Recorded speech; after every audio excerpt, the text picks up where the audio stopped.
Beep bop boop boop. Boop boop boop boop. Oh, it's working. Scary. Okay. Today I'm going to be revising, committing edits to Book 2 of the Histories of the Void Garden, which is the Princess of the Infinite, using ProWritingAid. There's already part 1 up, so you can view that for the first preview and the recap of the first book and editing the first half or so of the first chapter. So I'll continue from where I am. So Charlene kept her eyes on West's legs, following closely, she thought, so all this is okay. So Charlene looked at the others, but none of them seemed to have heard anything. Hated of Precious, child of the void, getting rid of the space on the triple ellipses. And she felt like a little girl, running through an empty house, trying to hit all the light switches to avert a tragedy. So just for a recap, what ProWritingAid's doing right now is looking at a lot of different things for grammar, checking for passive voice, complex paragraphs, all of these reports that are running on the right hand side. One thing that it's not looking for right now is overused words, and from editing book 1, which is the Pyre of Dreams using ProWritingAid, came to realize that I use felt a lot, and I'll probably try and pick up on those as I go along anyway, so that when I get to the overused words report, it's not absolutely jam-packed full of felt.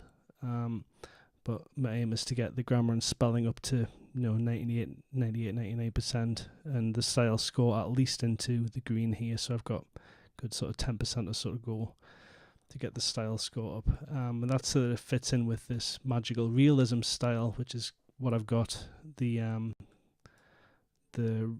style guide set to. So there's some leeway to correct grammar and stuff. Anyway, so Charlene kept her eyes on West's legs, done that. Charlene looked at the others, but none of them seemed to have heard anything. Hated of Precious, child of the void, and she felt like a little girl running through an empty house, trying to hit all of the light switches to avert a tragedy. Everywhere, and I am all. Okay, that's capitalized, and it's capitalized as a style choice. I think it's deliberate, so I'm going to leave that as is. It is unnecessary, but not really, not in context. He's saying it kind of all as in a title. You can run, but I am everywhere and I am all. She reached forward for West's soldier. Oh, gosh. She reached forward for West's shoulder, attempting to rouse his attention, but West was always a step away, always just out of reach. Danham continued, his voice the sound of mirrors breaking and cracks in the pavement, all full of empty promises of heartache and despair. Comma splice, so full stop before speech.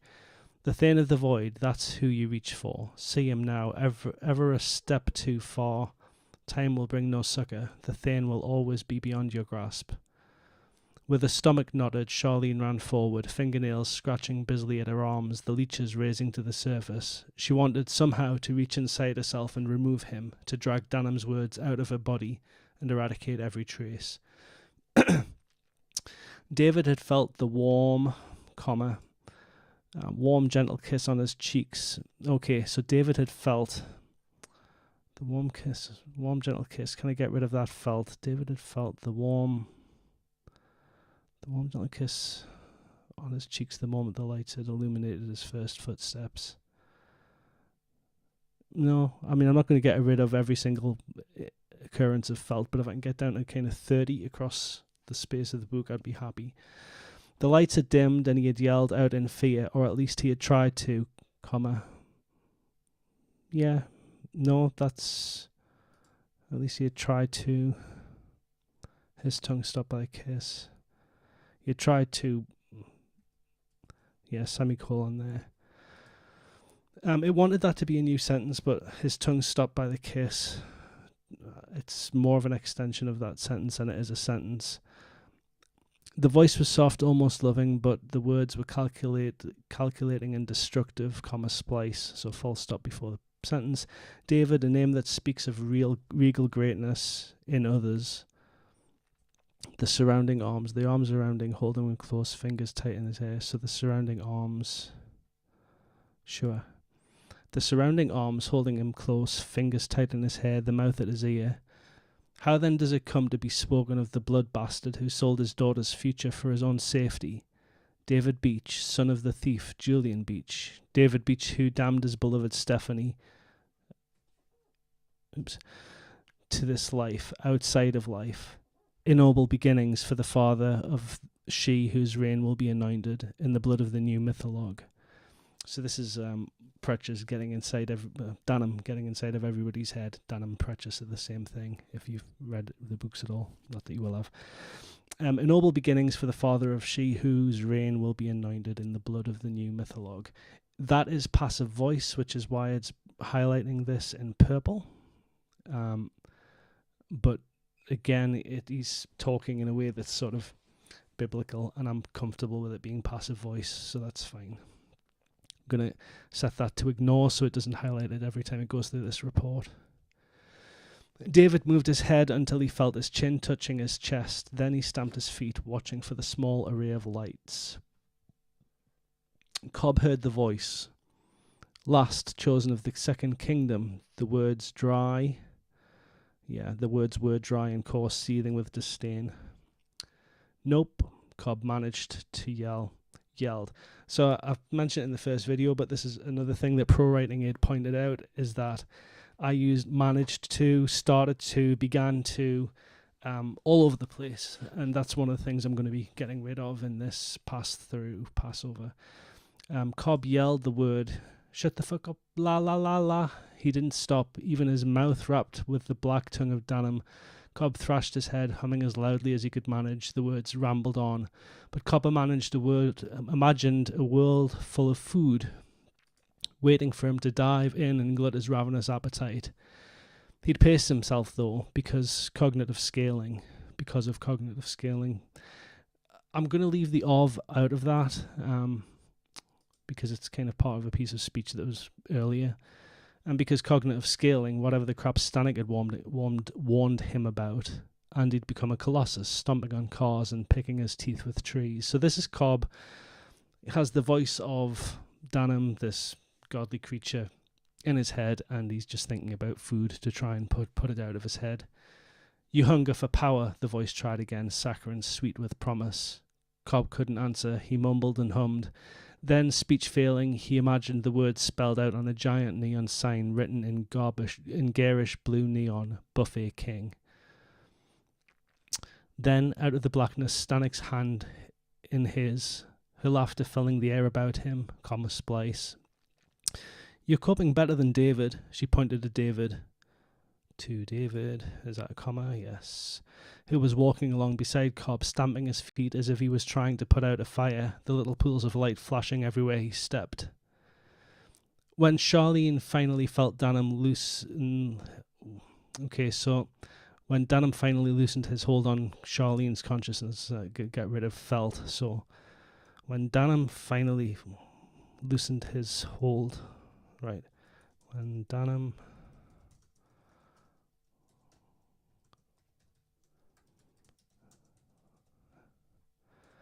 Danum finally loosened his hold on Charlene's consciousness, the five of them were standing in a line. The pool,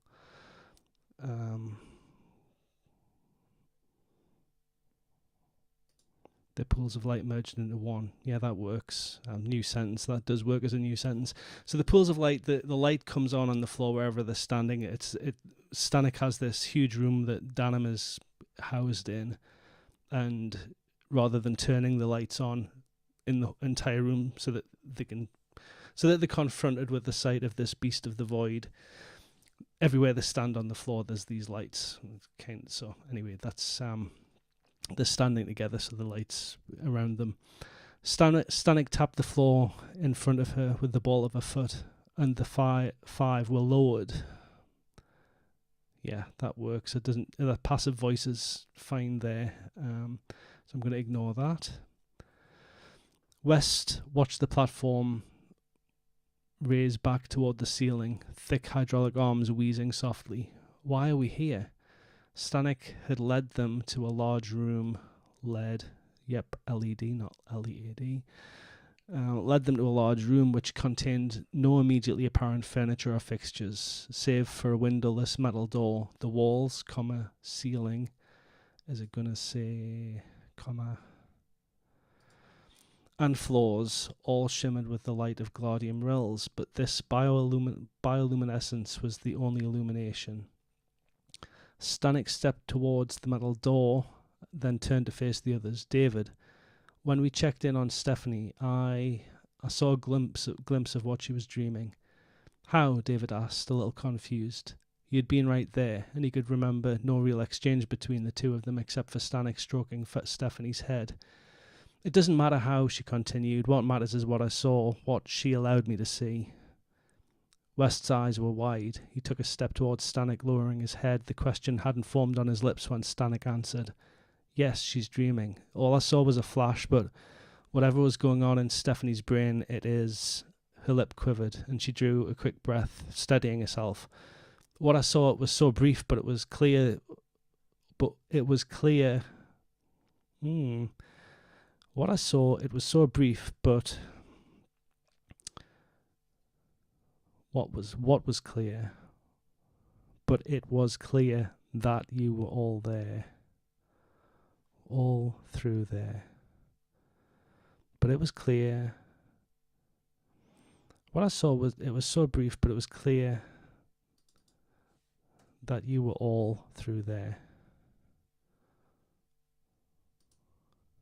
Yeah, so she's talking to the group and saying that it's clear that they were through there. She pointed at the door. It's a barracks of sorts, arms, armour, ammo.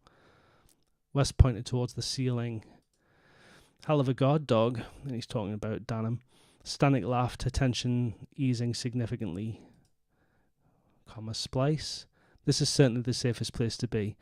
Yes, but it was clear that... What I saw was brief, but you were all through there. Can I get rid of it was clear that? Arguably. What I saw, it was so brief, but you were all through there. Yeah, because she waves her hand and it's obvious she's talking about that. So, yeah, okay, I'll follow that suggestion. It's a barracks of sorts, arms, ammo. West pointed towards the ceiling. Hell of a guard dog, Stanek laughed, her tension easing significantly. This is certainly the safest place to be.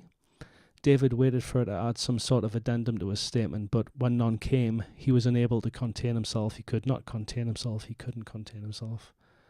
He could not contain himself, splice. Then why the hell is my daughter a mile above us in a bedroom? Stanek pouted apologetically. Because she wasn't here. When? David yelled.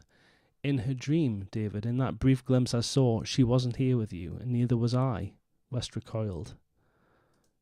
You're staying up there with the child? David reared on West now.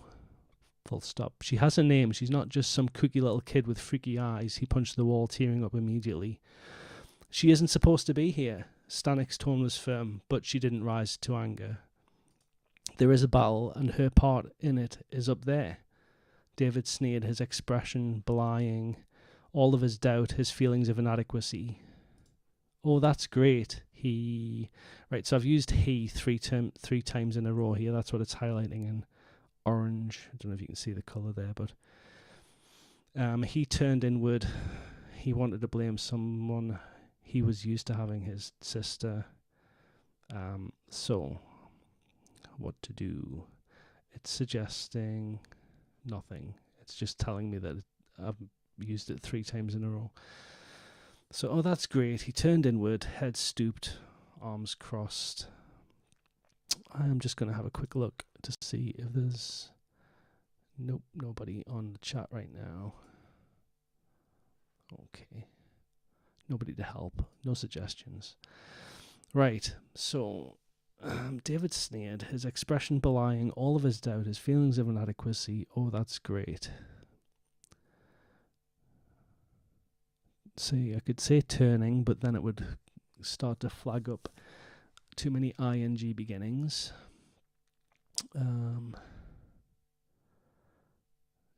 So what am I saying? He turned inward, head stooped, arms crossed. Comma, looking for someone to blame for his decisions. So that gets rid of one of them.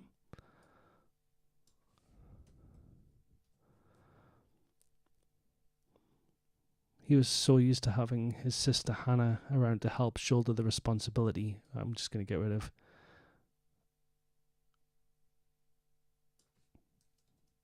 comma, so used to having his sister Hannah around to help shoulder responsibility. Selfishly, not for the first time, he wished Hannah was there with them. Okay, so quick read back over that. David sneered, his expression belying all of his doubt, his feelings of inadequacy. Oh, that's great. It's a long sentence, but he turned inward, head stooped, arms crossed, looking for someone to blame for his decisions. So used to having his sister Hannah around to help shoulder the responsibility. Selfishly, not for the first time, he wished Hannah was there with them. That works. Okay, Stanek came toward him, trying to comfort him, but he backed away. No, seriously, it's marvellous. There's a war coming to us right here, because you invited them, and now you're saying that it's going to be you and my 7-year-old daughter on the front line. Stanek pointed toward the hatch that had lowered them into the room. Me, your 7-year-old daughter, and Danum, the first and last king of Alam, one of the true beasts of the mythologue. And I'm going to leave true because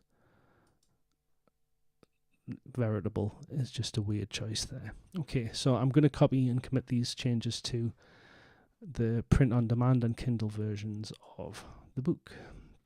So Charlene kept her eyes on West's leg. The metal wall lid slid. So where am I up to? Charlene. Yeah, so around here. I think that was the...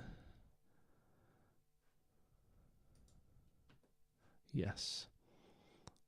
So I need to get to the next paragraph, which is every trace. Okay.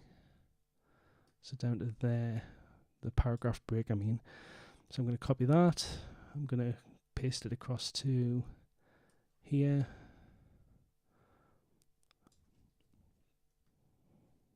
And let's change the formatting a little bit. So using style, already defined style there to fix the formatting. And same again, I'm looking for this on the Kindle version of the file. Every trace. And again, I'm going to fix that indenting.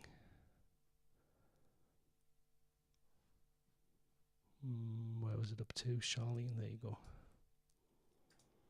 Right. And then the next section was David had felt. So David had felt, and down to the lights.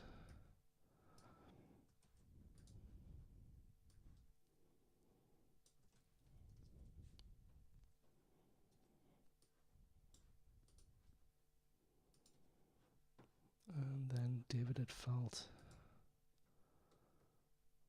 down to the lights.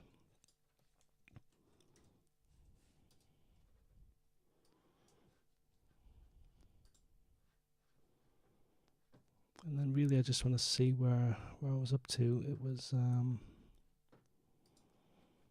compared the voice.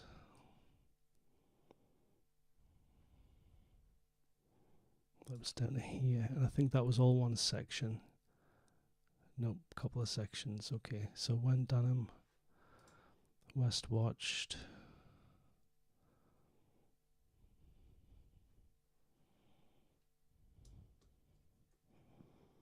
So I need breaks at when Charlene West watched.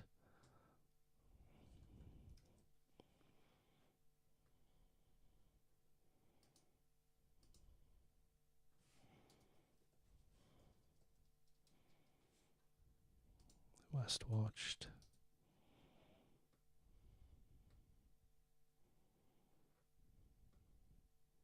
Okay, I think that's all okay.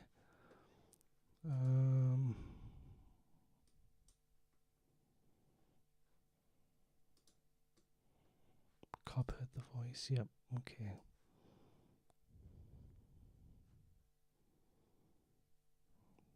First and last true beasts of the mythologue. Right, okay. So I'm just checking for anything that's italicized, because copying and pasting from ProWritingAid does get rid of italics.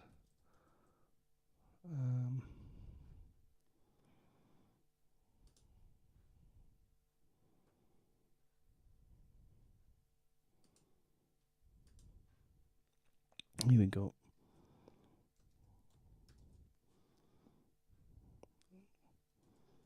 So I'm looking for those two breaks again. When Dunham finally and West watched.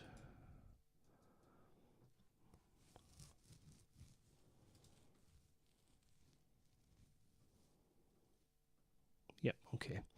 Throughout most of the flight, US President Alan Tiernan stared at a photograph of a Mexican athlete he'd kept in his billfold for the last couple of years. It wasn't strictly necessary, but having a point of focus helped. So let's just fix the comma there. But having a point of focus helped. He made a couple of calls from his father's cell phone, first to Prime Minister Arthur White in the UK, then to President Zhao Hongzhang in China. Neither of the premiers had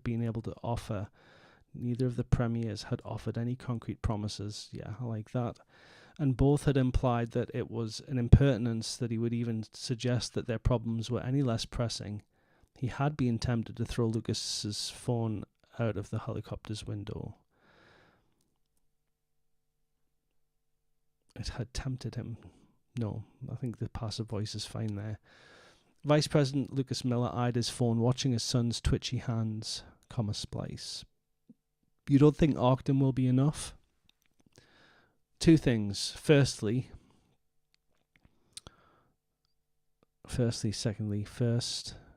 yeah, sure. First, it's not about winning some pissing match. It's about sending a message to the world that this is how we will deal with anybody who opposes this administration. Second, are you joking, Lucas? Why would Stanek throw down the gauntlet if she wasn't ready? When have you ever known her to miscalculate her strength?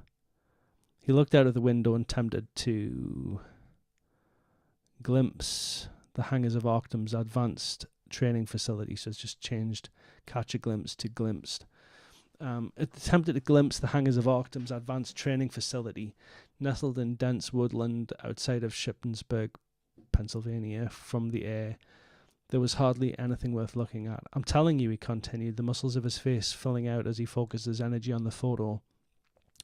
Arctum may be able to provide a battalion. Arctum may provide a battalion. Yep, sure. But there's no way of knowing what that little B word has up her sleeve. I don't know what you can see on YouTube and what you can't. I'm suddenly aware that I really don't know the rules of streaming on YouTube.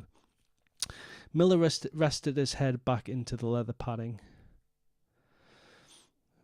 I'm fine with into the leather padding, and turned the volume down on his headset. His son's voice had such a way of sawing through the bone when he was anxious, and Tiernan was clearly anxious. Miller had already resigned himself to the thought that his son would order him back to the hill as soon as they landed. Through everything, no matter how many times he had served at his son's side, the little still resented his presence on the battlefield. The helicopter touched down hard. Okay, so that's one section which I can push across. So throughout most of the flight, and that is, yep, there throughout most of the flight, and down to there. That should all be that style choice, and same again up here. Just quickly fix these bits of editing while I go, so I don't have too much to go back over. There we go. Okay. So, and copy that across to this side, which is the Kindle version, which doesn't need justified because the Kindle does all that itself. Oops. There we go. Right, and back to ProWritingAid. The helicopter touched down hard, bounced, then touched down again gently. Tiernan leaned forward in his seat, Splice. Father, I need you back in D.C. The cabinet's in turmoil. At the very least, Joe Faraday is ready to call for a vote of no confidence. Miller raised his eyebrows, Splice. I'm pretty sure you talked him down. The meeting went well. You underestimate your ability to persuade. Tiernan looked unsure. I really feel like it would be beneficial to have you back there. Why did you even bring me? Glancing up from the photo of the athlete, Tiernan smiled and tossed his father's phone back into his hands. He stepped out onto the pad, wearing the body and face of Polo. Some of the body. He would need food. His people in Arctum knew him no matter how he showed up, but there were a number of faces he wore. There were several faces that he wore. Polo was one of his favourites. There were several faces that he wore. Polo was one of his favourites. It's possible that I borrowed the name Polo from somebody that I worked with once, but helicopter touched down. There we go. Fix the formatting style. Sorry about all the back and forth on this, but I'm going to do the whole process while I'm doing this because otherwise I'm going to leave myself way too much work to come back to. Polo was one of his favourites, and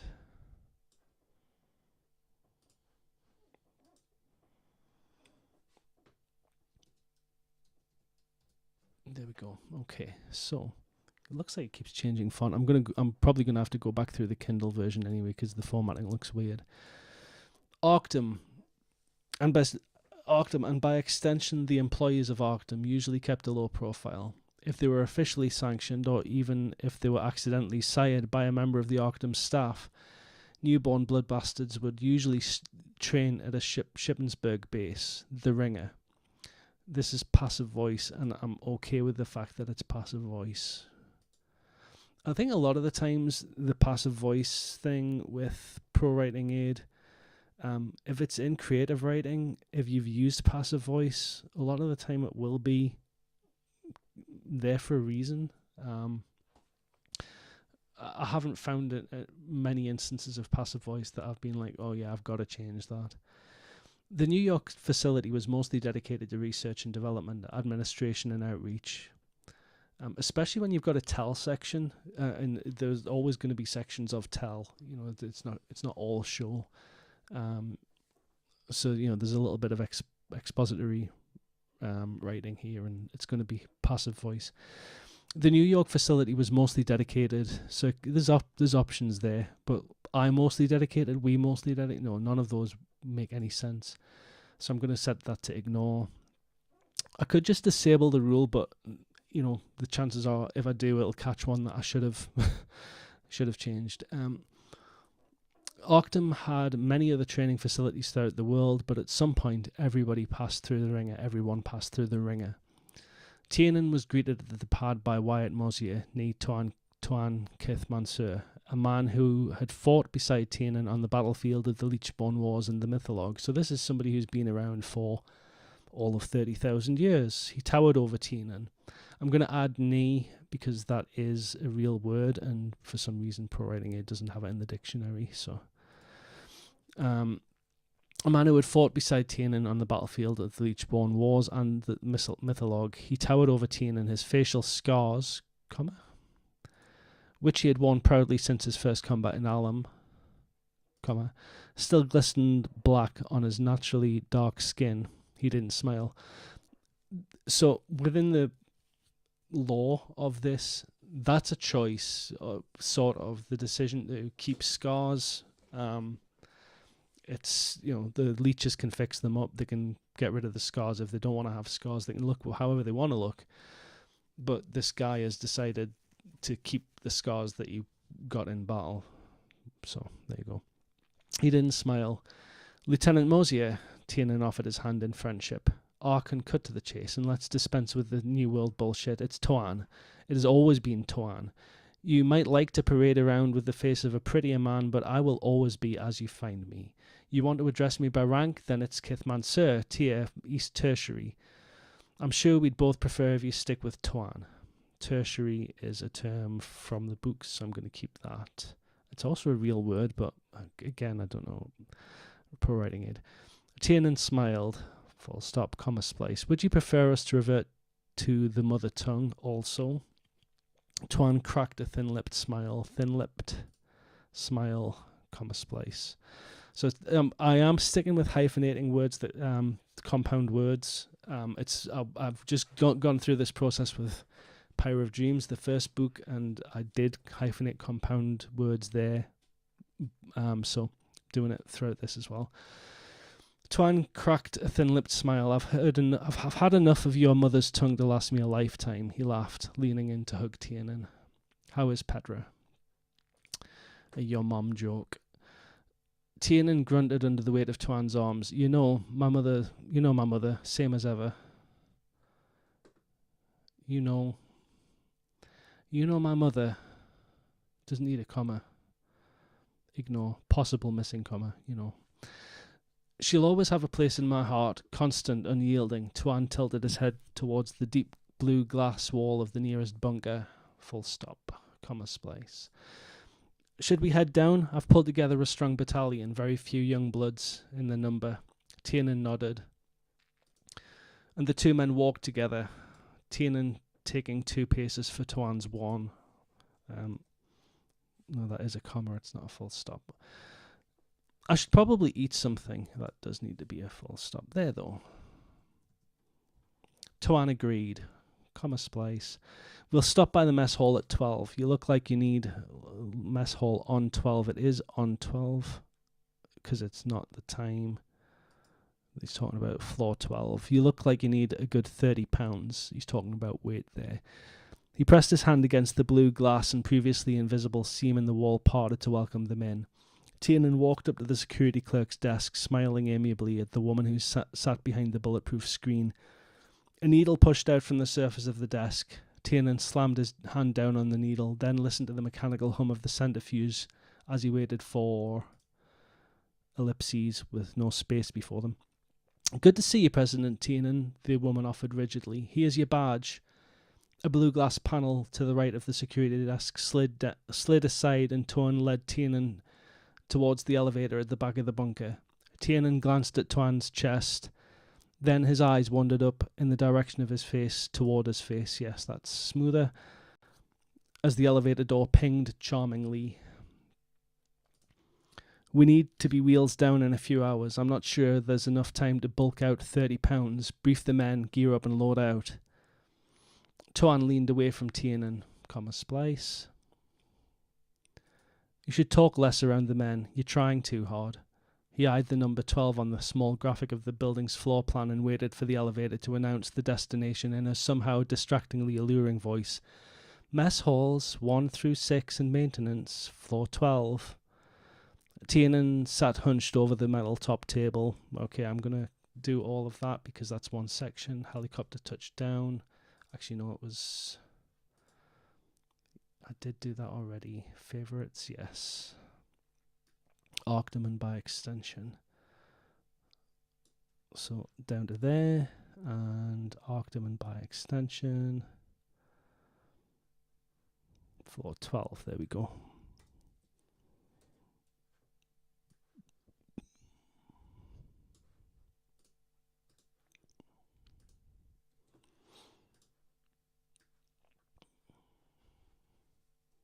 So I'm just pasting this into the Kindle version, fix the formatting. And this is why you should try and get it all right the first time, so you don't have to go through all of this. Right, Tiernan sat hunched over the metal top table, biting each egg in half before swallowing it down. Between eggs, he chugged half-heartedly from a pitcher, which contained a delicious mix of whey protein, blended nuts, greens, cottage cheese, and raw ground beef. Not delicious, I think it was probably being sarcastic there. Tuan leaned his head on his knuckles, elbows on the table, all the time watching for that telltale sneer of disdain that he often saw on Tiernan's face. 3,000 lifetimes, and Tiernan still felt like he was different. Tuan had talked to him about it many times over the years, hoping to get some magnificent profundity from the great man. Tiernan had admitted that he had a bias that was difficult to shake at first. Comma. Okay, it's just taking a second there. Yeah, first comma. And the other things went beyond actual bias, becoming social tics or spasms of muscle memory. Tuan had, on many such occasions, expressed his opinion that Tiernan was full of shit. He never backed down from conversation, though, which Tuan respected. There's really nothing on file for this Stupens Institute. No building plans, no code inspections, nothing from the utilities companies. Tuan talked to himself, not caring if Tiernan listened. I've had a team skimming the rills, looking specifically at the vicinity of the building, scanning over the past century and a half. There's a gap which coincides almost completely with the largest gap in Thras's records. Then the building just appears fully formed in 1906. Best guess is Thras built it. Tiernan took a pause from the eggs and looked up. He thought about berating the man, but there really wasn't time. He was doing his job, actually. Tiernan thought as he stuffed another egg into his mouth. Tuan wasn't even doing his job right now. He was going above the call of duty. He was attempting to bore the leader of the free world into a stupor while watching him cram eggs into his face. So by the time we touch down, Tuan continued, there should be very little to see. Tiernan grinned broadly, egg whites creating the illusion of a confusing abundance of teeth. Full stop. You realise you're going to have to go through all of this again in a minute. He glanced at the bowl of eggs and the 2 pitchers of shake he still had left to drink. You want to shut up and help me finish this? Seems a shame to waste it. Okay, so that is Tiernan eating and having expository dialogue pitched at him. Expositionary. Tiernan sat hunched. Seems a shame to waste it. There we go. And fix the formatting. Okay. This is one of my least favourite bits of formatting with the print-on-demand version. Is when it messes up like the chapter transitions. If you paste to just before the last word, it doesn't. But if you paste all the way to the end and there's a chapter break, it will mess up the formatting. Where was I up to? Tiernan sat. There it was. Okay.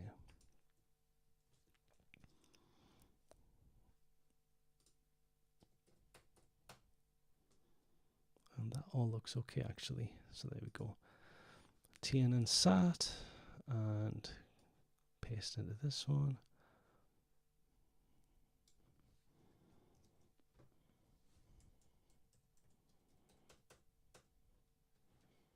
And again, that looks okay. So Tiernan sat.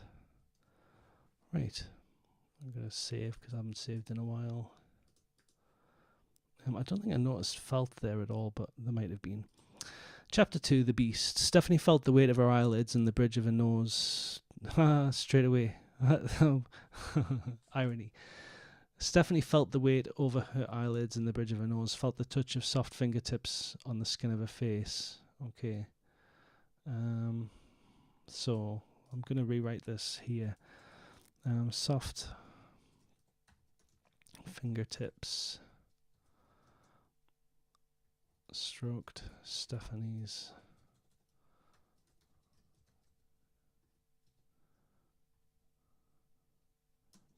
eyelids, the bridge of her nose,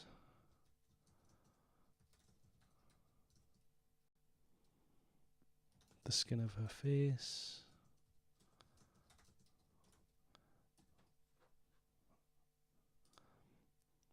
okay, and that gets rid of felt, which is a filter word. Soft fingertips stroked Stephanie's eyelids, the bridge of her nose, the skin of her face, and that's all saying exactly the same thing. Okay, saved. Oops. Follow me, Stanek whispered. All of you. When she says all of you, she's just talking to Stephanie, but there's psychically a lot of versions of her right now. Down the grand staircase, Stephanie's fingers slalomed. In a moment, and that's a reference to something that's in book 1.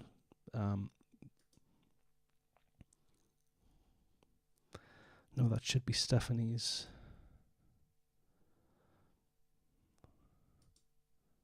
Stephanie's fingers slalomed. In a moment, I want you to think about what you dreamed last night. Remember it, let it pour out of you. A minute between heartbeats, 100 lifetimes lived between. In the sweet heady rush of infinity, Stephanie felt him, ellipses with a space before, saw the breadth of his reign. Stanek knew it had been too much. She apologised. I didn't mean for you to see that.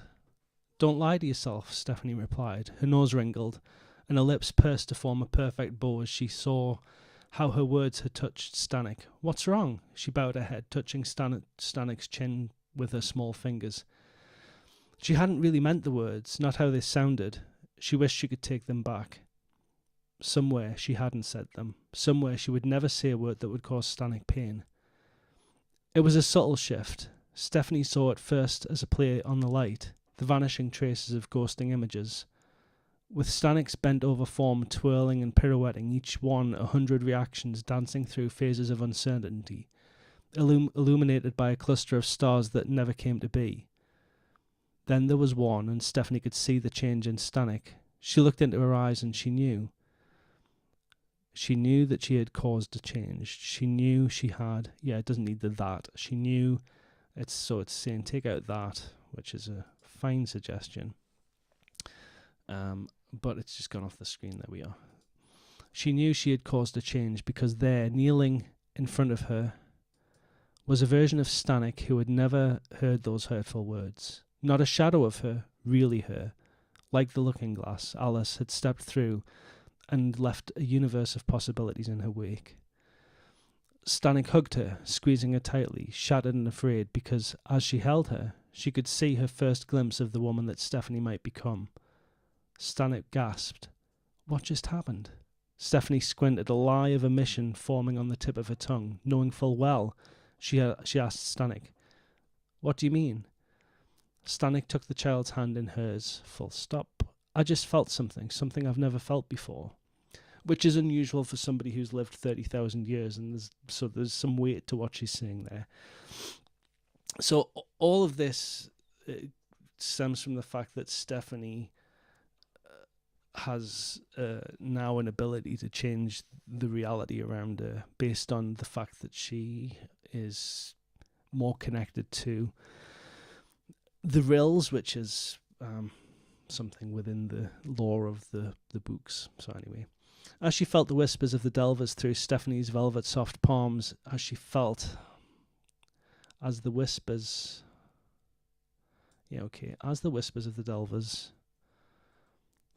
of the Delvers passed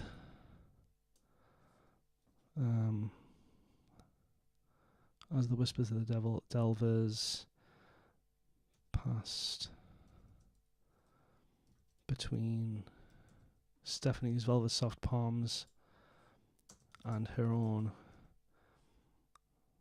she saw what the child had achieved. It was monumental, unthinkable. Okay, so that's another issue of felt, and just changing the wording a little bit to get rid of that. As the whispers of the Delvers passed between Stephanie's velvet soft palms and her own, she saw what the child had achieved. It was monumental, unthinkable.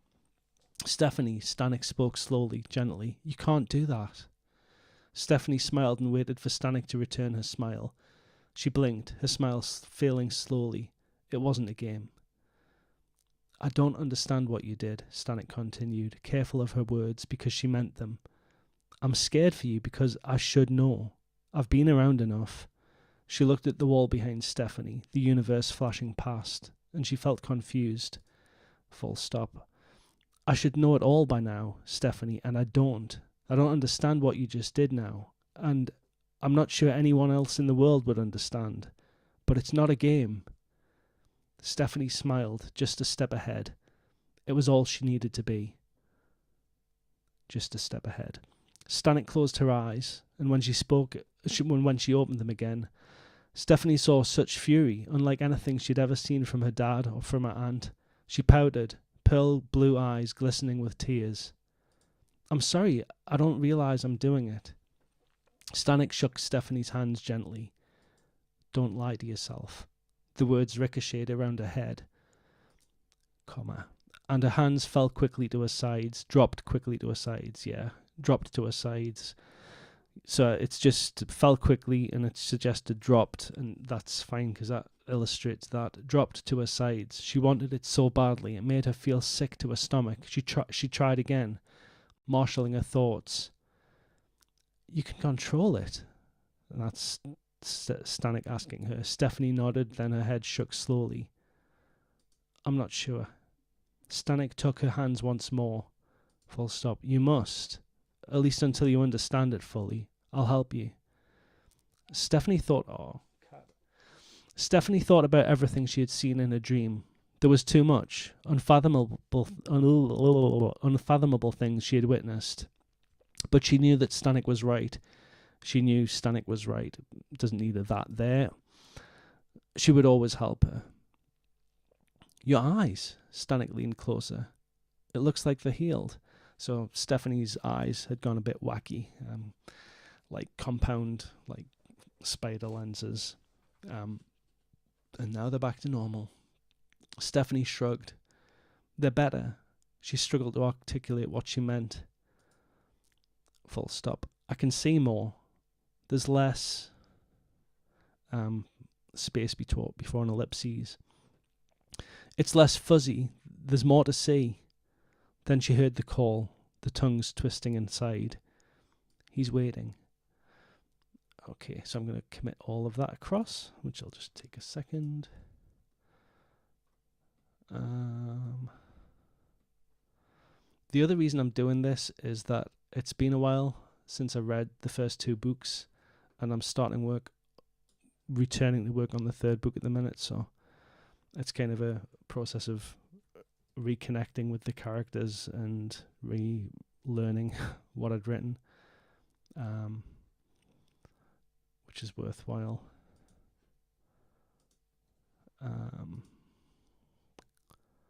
Chapter 2, and same again.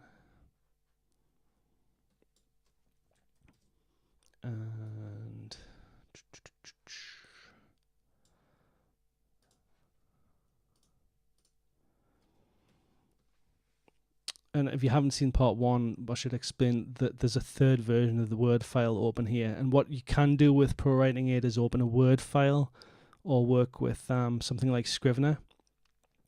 And it would save formatting, but the problem is I'm working with a print-on-demand version and a Kindle version. So either way, I would have to go back through and completely edit one version or the other. So that's why I'm doing it the way I'm doing it and just jumping between screens. Stanek led her into the chamber, following a different path to that which she'd followed with the others. The twinkling lights spread out further with each footstep, glowing brighter by the second. Her mind reeled with the thrill of it, the thought of seeing him again, in all his horror and glory. She reached a hand out, touching the wall in just the right place. Stephanie blinked, mesmerized, and one of Danham's immense eyes blinked in response. The slick rustling sound of his eyelids unfurling, sending shivers down her spine. She laughed, then, as the head moved, her laughter gave way to a squeal of fright. Holy shish kebabs, she whispered, running towards the head, reaching her fingers towards what she supposed, in better light, might pass as a lip. She imagined she would be able to see him. Not like this, all of him. She imagined... Yeah. She had imagined she would be able to, not could. Because when she'd been thinking about him, she had imagined that she would be able to see him. When she'd imagined, I'm keeping that. She imagined she would be able to see him, not like this, all of him. Now that she stood face to, mouth, she guessed. So it's just changing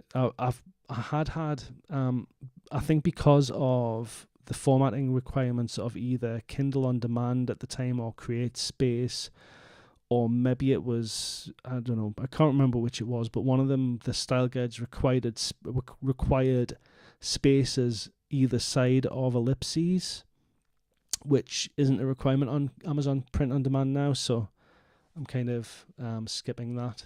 and ProWritingAid wants no space before ellipses. I just got a notification. Yay. 1 second. Do I have anybody watching? Not at the minute. Don't think. One watching. Somebody there? Hello? Maybe there's not. It does say one watching, but maybe not.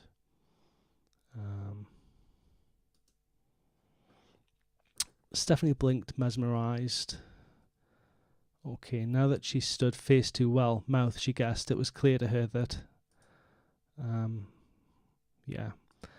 She realized, that's simpler, she realized she'd have to stand a long way from him to actually see anything. She looked at Stanek. Does he? Then realizing how impolite she was being, her eyes returned to the beast. Do you bite? Danham's mind moved slowly, unpracticed. He had waited so long. Stephanie smiled, leaning her head to one side. You better bite. There's an army coming. Stanek stroked her fingers across a plate of metal on the floor, and a large chest lifted slowly to a touch. When she had first built around Danham, she had his voice in her head constantly. It was something that she grew oddly attached to. He was the most dreadful inner monologue, the voice that told her the voice that told her she could devour the world while she took her lunch. The voice that told her he knew her every thought. That was rarely a convenient thing to hear, but she grew to love it. When he went silent, it was devastating, but she knew that there must be a way to hear him again. He had mouths, 2 to be precise, but he never used them for talking. And I'm going to leave that to be precise. Just a style choice. And this is the style score that is going on, and it's my style. So she had drawn the silk from the Delvers, and it had proved so much easier. With the silk of the Delvers, she wove a blanket of gladium large enough that she could sleep on his back and cover herself, falling away into his memories, losing herself. She pulled the gladium out of the chest and called over to Stephanie. You'll hear him better with this. Stephanie ran her fingers over the material, drawing a shooting star. Is it a dress? Stanek looked apologetic. It's just a blanket, but if we wrap it tight.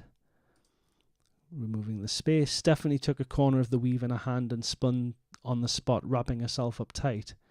Look, I'm a caterpillar. You're going to be a butterfly, then, I suppose. She opened the blanket and flapped the cloth, her arms spread wide. Stanek looked away, feeling herself well up with emotion. She chanced another look at a little butterfly, but it was too much. She choked up, laughing at how wonderfully silly she was. The girl, Spiff. She wished she could stay like that forever. Danham breathed in slowly, the sound of his lungs expanding, creaking muscles, skin tightening like so much stretched leather. Stephanie inhaled, still flapping slowly. It's so warm in here. Stanek nodded.